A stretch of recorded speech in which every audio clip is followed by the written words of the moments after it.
Rasulullah Shallallahu Alaihi Wasallam menerangkan bahwa apabila Allah menghendaki kebaikan pada seseorang, faqahahu fiddin, maka diberi pemahaman tentang agama. Wujud pemberian Allah pemahaman tentang agama, yaitu orang tersebut mendapatkan hidayah, petunjuk dari Allah dan inayah, pertolongan dari Allah untuk rajin menghadiri pengajian, menghadiri majelis taklim.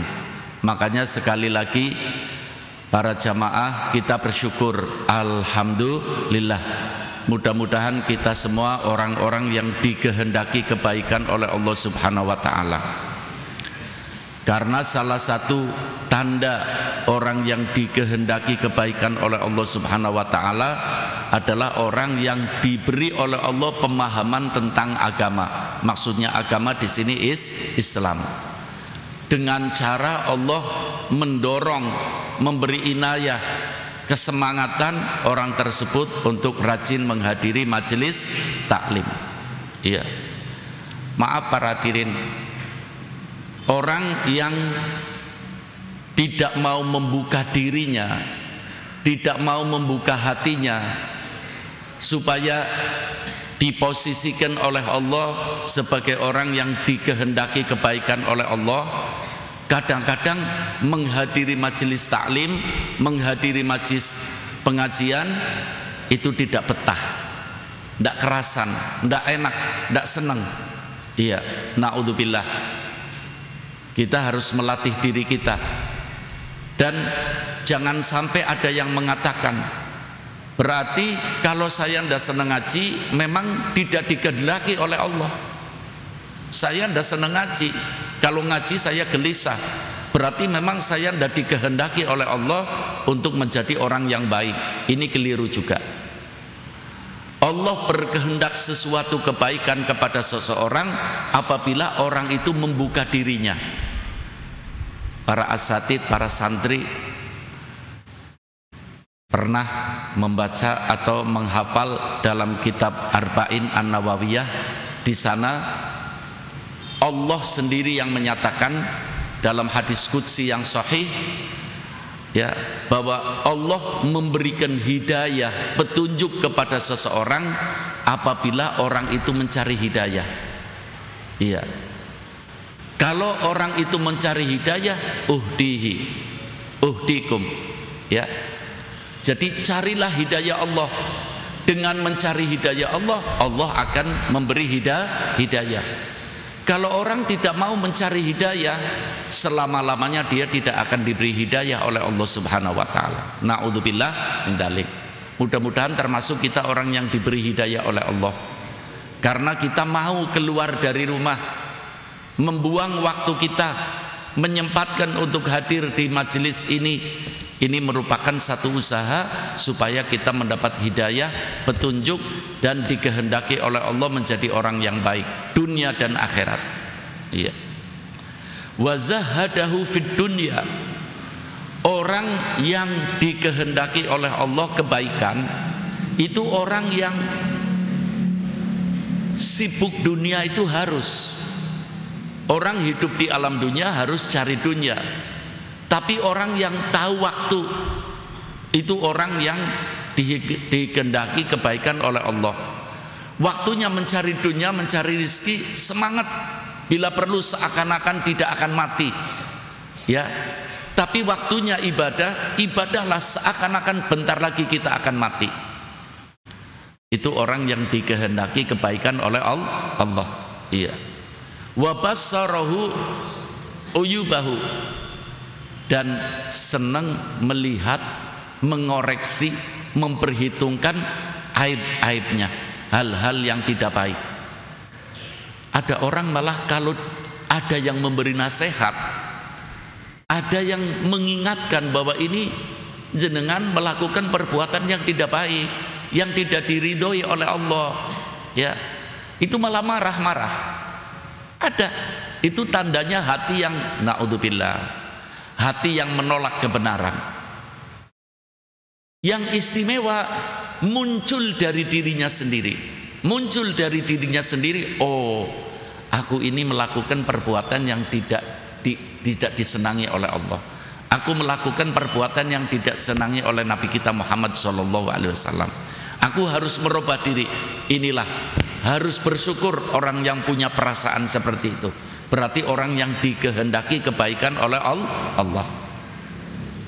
Kemarin ketika berbicara tentang Ausoful Muslim atau hakadal mu'min, diantaranya sifat orang yang beriman adalah apabila ada orang meminta nasihat supaya dinasehati.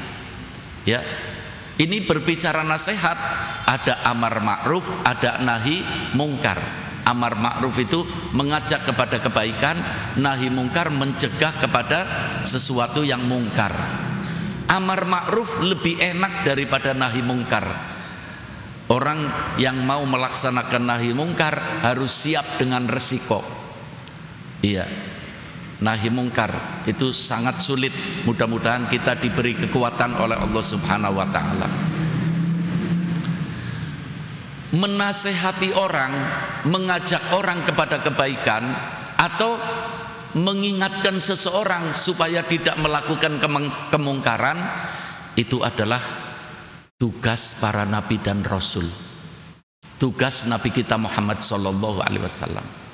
Kalau ada orang kok melakukan itu, amar ma'ruf nahi mungkar, Rasulullah mengatakan, huwa khalifati, dia adalah khalifahku, dia adalah penerus dakwahku. Tapi memang penuh resiko. Bagaimanapun Allah pun memberitahu kepada Nabi kita Muhammad SAW bagaimana cara amar ma'ruf nahi mungkar, bagaimana cara memberi nasihat, ya, bil hikmati wal mau'izatil hasanah. Salah satu cara, ini harus kita ketahui semuanya, memberi nasihat itu tidak boleh sembarangan, ya. Salah satu cara seperti dilakukan oleh Nabi kita Muhammad SAW, yaitu dengan memberi keterangan, padahal tujuannya menegur orang itu. Satu saat di masjid, Rasulullah melihat ada orang laki-laki pakai cincin emas. Orang laki-laki pakai cincin emas. Jadi orang laki-laki itu tidak boleh pakai perhiasan emas, baik cincin, gelang, kalung, apa namanya yang di telinga ini, iya, tidak boleh, ya, hukumnya haram, dan itu seperti menaruh api di badannya. Rasulullah sedang khutbah melihat ada seorang laki-laki pakai cincin emas. Kemudian Rasulullah mengatakan, bagaimana antum akan menilai seandainya ada orang menaruh api di jari-jarinya? Kira-kira bagaimana pendapat kalian? Kok api ditaruh di jari-jarinya? Subhanallah. Orang yang diberi peringatan oleh Rasulullah tidak merasakan. Mungkin lagi asik mendengarkan mauidhonya Rasulullah, tapi teman-temannya yang mengatakan, itu Rasulullah ngomong itu kamu yang dituju, sebab kamu pakai cincin emas. Itu berarti menaruh api di jari-jarimu. Langsung dilepas cincin emasnya oleh orang itu. Ada satu riwayat, kemudian cincin emas itu dijual, hasilnya diwakafkan untuk kepentingan masjid. Iya, dengan cara yang baik. Bila perlu kita menggunakan pemikiran kita. Kalau dengan istilahnya, mengambil ikan tidak mengeruhkan air. Mengambil ikan tidak mengeruhkan air. Terutama para hadirin, para jamaah, jangan sampai kita menegur seseorang di hadapan orang lain, apalagi di tempat ramai seperti ini. Ada orang melakukan perbuatan mungkar, langsung dituding, apalagi pakai mic.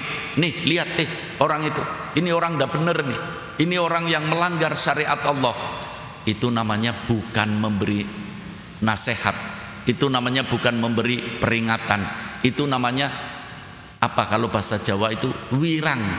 memalukan, ya, tidak boleh. Cari satu cara bagaimana. Mungkin kita melihat di satu majelis ada orang melakukan kemungkaran. Nanti kalau sudah selesai majelis, orang itu diikuti, beri peringatan. Atau mungkin tetangga kita ada yang melakukan kemungkaran. Mungkin tetangga kita yang melakukan kemungkaran biasa sholat jamaah bareng, bila perlu diajak ke rumah jenengan, ya, diajak minum teh, diajak makan snack sambil ngobrol, sambil disampaikan. Itu satu cara yang dilakukan oleh para aulia, oleh para solihin, ya. Atau mencontohkan kepada dirinya sendiri. Rasulullah SAW punya cucu namanya Sayyidina Hasan dengan Sayyidina Husain, kakak adik, masih kecil-kecil. Kalau tidak salah Sayyidina Hasan usianya masih baru 12 tahun atau 13 tahun, adiknya Husain masih lebih kecil lagi. Ini setelah wafatnya Rasulullah SAW. Dengar azan, dua anak ini cucu Rasulullah wudu di rumahnya. Setelah wudu di rumahnya, dua-duanya berangkat ke masjid mau sholat jamaah. Di depan masjid ada seorang kakek-kakek, orang laki-laki yang sudah tua, jenggotnya aja sudah putih semua, jalannya bungkuk, lagi wudu. Wudunya salah. Orang tua, kakek-kakek lagi wudu, wudunya salah. Adiknya ngomong, kakakku Hasan, tuh orang itu wudunya salah, harus kita betulkan, harus kita beritahu. Kata kakaknya, Husain, adikku, kita ini anak kecil, barangkali orang tua itu diberitahu sama anak kecil marah-marah. Kata adiknya, Husain, harus, ini wajib. Kita tidak boleh membiarkan orang sholatnya tidak sah gara-gara wudunya tidak sah. Akhirnya Sayyidina Hasan mengatakan kepada adiknya, begini aja dik, biarkan orang itu selesai wudu, nanti kita minta sama orang itu untuk melihat kita wudu lagi, walaupun kita sudah wudu di rumah. Ini salah satu cara. Kita wudu, orang tua itu suruh lihat kita wudu. Kata adiknya, bagus, itu ide yang bagus itu. Bagaimana tidak bagus ya? Cipratan darah Rasulullah Sallallahu Alaihi Wasallam. Sallu ala Nabi Muhammad. Ditunggu orang tua itu selesai, ngomong, Pak, tolong saya sama adik saya mau wudu. Maklum, kami anak kecil, barangkali wudunya ada beres. Tolong dilihat, diamati wudu Sayyidina Hasan seperti wudunya Rasulullah. Selesai, ayo dek Husain, ayo wudu, mumpung ada orang yang lagi memperhatikan wudu kita.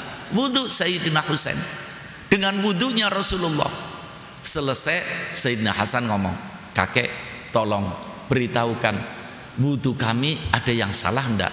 Kakek itu menangis, ya Allah, kamu berdua cucunya Rasulullah wudunya bagus-bagus, yang salah ini orang tua ini, wudunya udah beres ini.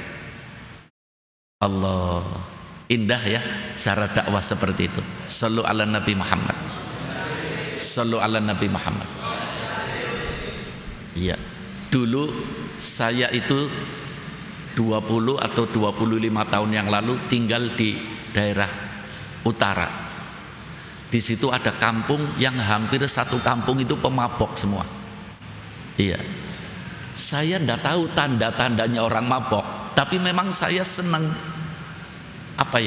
menolong orang, berkasih sayang dengan sesama. Ketika saya masuk kampung situ, subhanallah, ada anak muda lagi bersender ke tembok. Kemudian kalau menurut penilaian saya, ini anak kasihan lagi pusing nih, padahal dia lagi mabok. Saya deketi, saya pegang kepalanya, Mas, pusing Mas, sudah minum obat apa enggak? Ayo saya doakan mudah-mudahan pusingnya hilang. Allah, spontan saya pergi, anak itu sadar, ngomong sama satu kampung itu. Itu yang namanya kiai berdakwah. Ada orang mabuk dideketi, dipegang kepalanya, kemudian didoakan, ditanyai sudah minum obat, disangkanya aku lagi pusing. Subhanallah, tobat, alhamdulillah. Ya, kampung itu sekarang ada musola, ada majelis taklim, alhamdulillah. Harus kita di mana saja harus menumbuhkan pancaran-pancaran ilahi, pancaran-pancaran Nabi kita Muhammad sallallahu alaihi wasallam. Naam.